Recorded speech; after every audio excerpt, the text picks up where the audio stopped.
Hi, my name is Sandy. I'm a licensed esthetician. I'm here at Clearview Cancer Institute to offer skincare advice and beauty tips to help you with your changing skin while you're going through treatment. Let's get started. Today we're going to be talking about how to apply makeup to camouflage shadows, dark circles, and also to even out skin tone that may change during your treatment. Before starting any makeup application, start with cleansed skin and apply a moisturizer. Next, we're going to apply our foundation. This one is a mineral powder foundation, which offers sun protection also, as well as helping with camouflaging any discolorations. Next, we're going to do some color correction with color corrective concealer.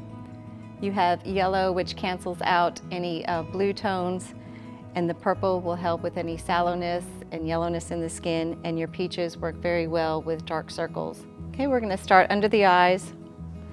We're going to camouflage the little darker areas.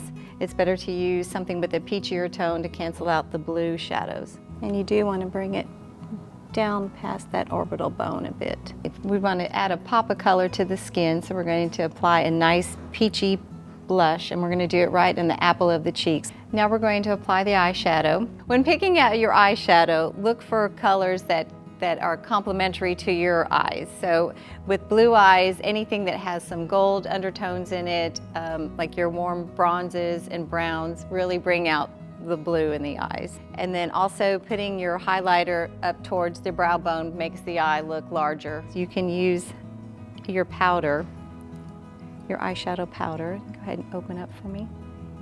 And we're just going to do just the bottom to about the middle of the iris. That way it doesn't close in the eye completely. You may find that your lashes become a bit sparse while you're going through treatment, so a little technique I like to use is to use a fan method when applying. Bring those up and then the corners out. So once your brows have come back in, you might find that there's areas that are still a little sparse, so it's a good idea to fill them in with a brow pencil. And we're going to do so in little feather-like technique. We don't want to draw them on in a straight line. When lining the lips, it's always a good idea to start right at the Cupid's bow.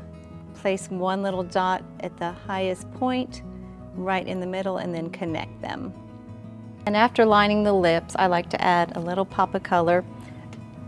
Glosses are great for reflecting the light, so they make your lips look fuller if they tend to be on the thinner side.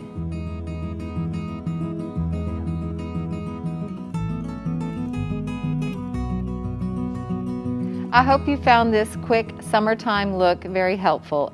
It's a total of 15 minutes to get ready in the morning and face the day.